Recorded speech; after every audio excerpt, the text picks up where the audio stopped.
নবী সাল্লাল্লাহু আলাইহি ওয়াসাল্লাম একদিন মদিনার মধ্যে উমর রাদিয়াল্লাহু আনহুকে নিয়ে হাঁটছেন। সহিহ মুসলিমে আছে। খবর পাওয়া গেল যে মদিনায় একটা যুবক ছেলে আছে, ইহুদি মায়ের সন্তান একটা যুবক ছেলে, যার চুলগুলা কোকড়ানো, চোখটা একটু ফোলা, যার আলামতগুলো দাজ্জালের সাথে মিলে যাচ্ছে। তখন নবী সাল্লাল্লাহু আলাইহি ওয়াসাল্লাম ওমর ইবনুল খাত্তাবকে নিয়ে ওদের বাসায় গেলেন।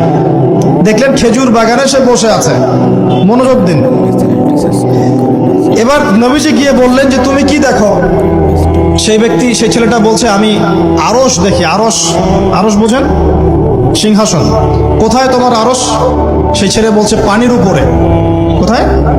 পানির উপরে। নবীজি বলছেন তুমি তো তাহলে শয়তানকে দেখো। নবীজি বলছেন তুমি কি বিশ্বাস করো যে আমি শেষ নবী? সেই ছেলে বলছে আপনি কি বিশ্বাস করেন যে আমি নবী? কি বুঝতে পারছেন কথা আমার?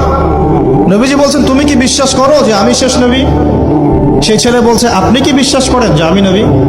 উমর রাদিয়াল্লাহু আনহু তরওয়ালের খাপ খোলা সারা। তিনি বললেন যে ইয়া রাসূলুল্লাহ, অনুমতি দেন, এর গর্দানটাকে নামাই দিই, বেয়াদব, আপনার সাথে বেয়াদবি করছে।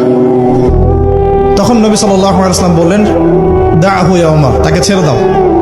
যদি সে সত্যিকার অর্থেই দাজ্জাল হয়ে থাকে, তুমি উমর তাকে হত্যা করতে পারবে না। কেন হত্যা করতে পারবেন না? কারণ দাজ্জালের নিহত হওয়া লেখা আছে ঈসা আলাইহিস সালামের হাতে। কার হাতে? ঈসা আলাইহিস সালাম যখন আসবেন, এই প্যালেস্টাইনের বাবে লুদ নামক জায়গায় দাজ্জালকে মারা হবে। ঠিক আছে কথা? তাহলে ওমর তুমি তাকে হত্যা করতে পারবে না। আর যদি সে দাজ্জাল না হয়ে থাকে, নিরপরাধ মানুষকে হত্যা করে কোনো